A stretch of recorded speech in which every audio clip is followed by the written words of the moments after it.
प्यारे बच्चों, यूट्यूब के इस वीडियो में आज हम लोग जो है इंट्रिंसिक इक्वेशन पोलर इक्वेशन से बनाना सीखेंगे। पिछले वीडियो में हमने आपको बताया था कि इंट्रिंसिक इक्वेशन कार्टेशियन इक्वेशन से कैसे बनाया जाता है, तो आज हम इसमें पोलर इक्वेशन और पैरामीट्रिक इक्वेशन से इंट्रिंसिक इक्वेशन कैसे बनाते हैं ये देखेंगे। तो पहले ये मान लेते हैं कर्व का पोलर इक्वेशन। तो पहले प्रोसेस देख लीजिए, फिर इस पर क्वेश्चन बताता हूं। तो लेट इक्वेशन ऑफ कर्व भी, मान लेते हैं कर्व का जो इक्वेशन है, अब चूंकि पोलर से बनाना है तो पोलर का मतलब जो होता है जो r और थीटा में होता है वो पोलर इक्वेशन कहलाता है।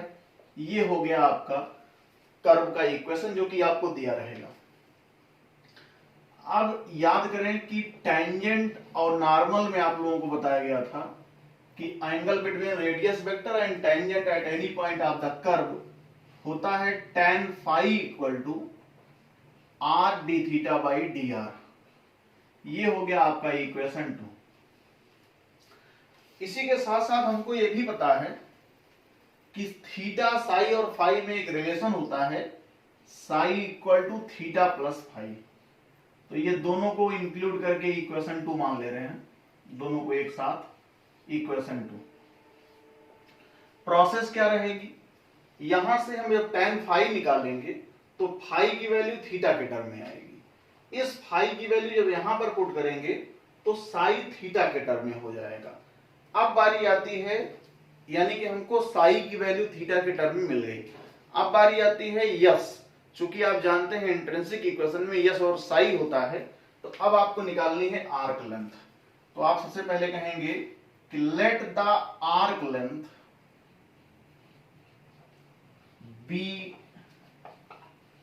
मेजर्ड फ्रॉम, कहां से इसको मेजर किया जाता है, बताया गया था कि कुछ दिया नहीं रहेगा तो हम थीटा इक्वल टू 0 से मेजर करेंगे। अब आर्क लेंथ कितने के बराबर होती है, फार्मूला होता है यस इक्वल टू इंटीग्रल 0 से हमने मेजर किया है, बाकी ये वेरिएबल रहेगा theta, under root R square plus D R D theta का होल स्क्वायर। ये टेंजेंट और नॉर्मल का ही फार्मूला है, और डी थीटा। जब हम इसमें आर की वैल्यू और डी आर डी थीटा की वैल्यू रख करके 0 से थीटा के में इंटीग्रेशन करेंगे तो ये रिजल्ट भी आपका जो है वो आ जाएगा फंक्शन ऑफ थीटा। ये आर करके फंक्शन ऑफ थीटा आएगा। ये इक्वेशन आपका हो गया थर्ड। अब क्या करना है, यहां से साई की वैल्यू थीटा के पद में मिल गई है और यहां पर यस की वैल्यू थीटा के टर्म में, दोनों की हेल्प से केवल थीटा को एलिमिनेट कर देते हैं। तो हेल्प तो हमको तीनों की लेनी पड़ती है, क्योंकि पहले हम यहां से डी आर डी थीटा की वैल्यू निकालते हैं, फिर उसके बाद इसका यूज करते हैं। तो हम ये कहेंगे कि इक्वेशन 1, 2 एंड 3 तीनों की हेल्प से केवल आर और थीटा को एलिमिनेट कर देंगे तो हमको जो है यस और बल्कि आर और थीटा क्या, सीधे सीधे हम कहेंगे केवल थीटा एलिमिनेट होगा। तो यहां पर लिखेंगे कि एलिमिनेटिंग। लेकिन जब हम इक्वेशन 1, 2 और 3 तीनों की बात करेंगे तो आर और थीटा दोनों कहेंगे। जब हम कहेंगे इक्वेशन 2 और 3 से एलिमिनेट कर रहे हैं तो केवल आपको थीटा एलिमिनेट करना होगा और कुछ नहीं। तो एलिमिनेटिंग, चलिए हम 2 एंड 3 ले देते हैं। Eliminating theta between 2 and 3 we get intrinsic equation, we get intrinsic equation of curve. Curve का इंट्रिंसिक इक्वेशन हम लोग निकाल लेते हैं। अब इसके बाद एक क्वेश्चन पहले आपको हम पोलर बता देते हैं और फिर इंट्रिंसिक इक्वेशन कार्टेशियन जो है पैरामीट्रिक से कैसे बनाते हैं ये आपको बताता हूं, और फिर दोनों पर आधारित क्वेश्चंस। तो एक बहुत ही इंपॉर्टेंट कर्व है कार्डियाइड।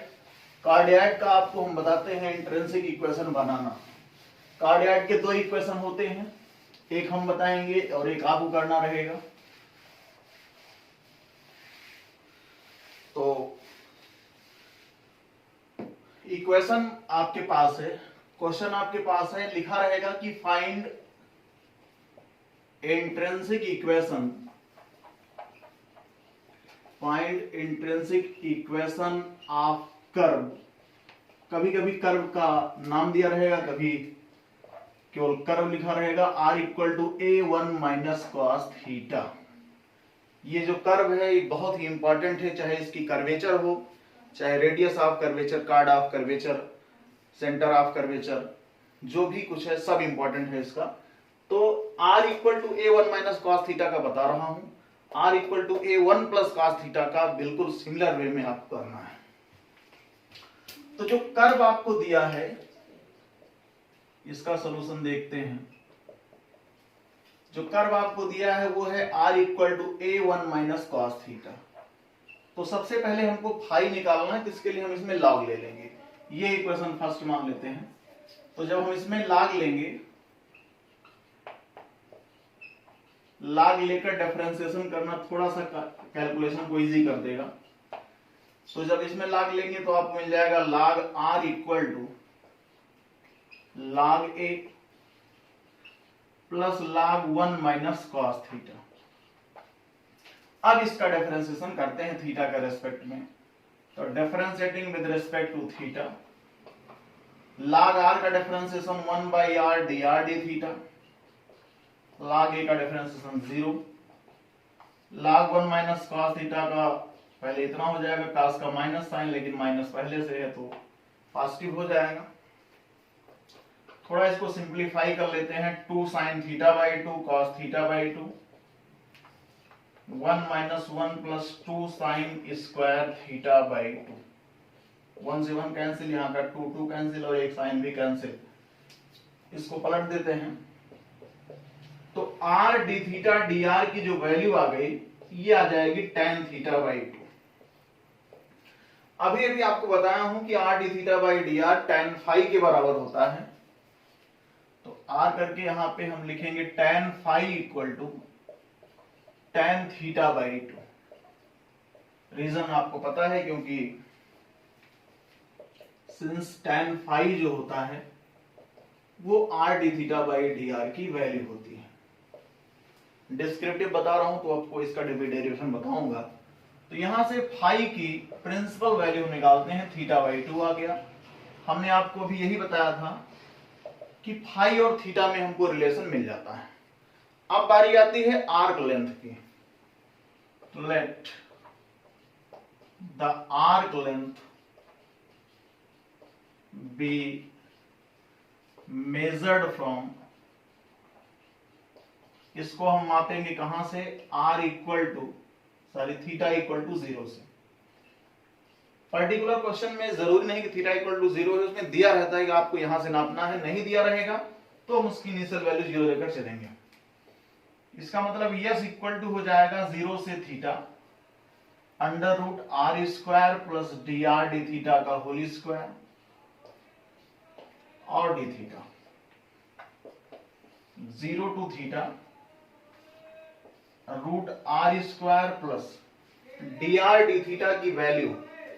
देखिए यहां पे dr d थीटा का देखा जाए तो ये तो d थीटा बाई dr निकला है। dr d थीटा निकालने के लिए इसको पलट दें यहां से, तो dr d थीटा में r आपका उधर चला जाएगा और ये हो जाएगा cot थीटा बाई 2, यानी क्या आ जाएगा r square cot square theta by 2 और d थीटा। यहां से आपका ये 0 टू थीटा, r तो बाहर हो जाएगा और 1 plus cot square theta by 2 बराबर cosec square theta by 2, under root से बाहर जाएगा कोसेक थीटा बाई 2 और d थीटा। इंटीग्रेशन करने के लिए इस r की वैल्यू को हमको पुट करना होगा।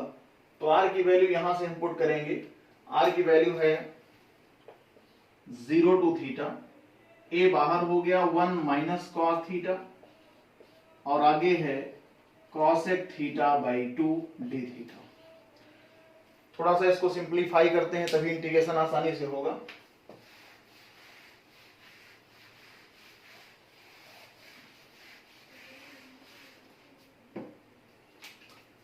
तो ये हो जाएगा a0 to theta 1 minus cos theta को 1 minus 1 plus 2 sine square theta by 2 लिखा जा सकता है। आगे आपका है कॉसेक थीटा बाई 2 और d थीटा। 1 से 1 कैंसिल होगा, आपका यहां से 2 बाहर आ जाएगा और ये इसके साथ हो जाएगा एक साइन बचेगा, साइन थीटा बाई 2 के साथ d थीटा। यहां से इसका इंटीग्रेशन हो जाएगा 4a, साइन का माइनस कॉस होगा तो minus cos theta by 2 limit है थीटा 0, चूंकि यहां निगेटिव है तो इसलिए पहले 0 ही पुट कर देते हैं, cos 0 यानी कि 1 हो गया, माइनस cos थीटा बाई 2। अब आपको इक्वेशन 2 की हेल्प लेनी है। आप देख सकते हैं कि थीटा बाई 2 इक्वल टू है फाई के, तो आपको एक फार्मूले का और यूज करना होता है जो फाई और साई में रिलेशन होता है।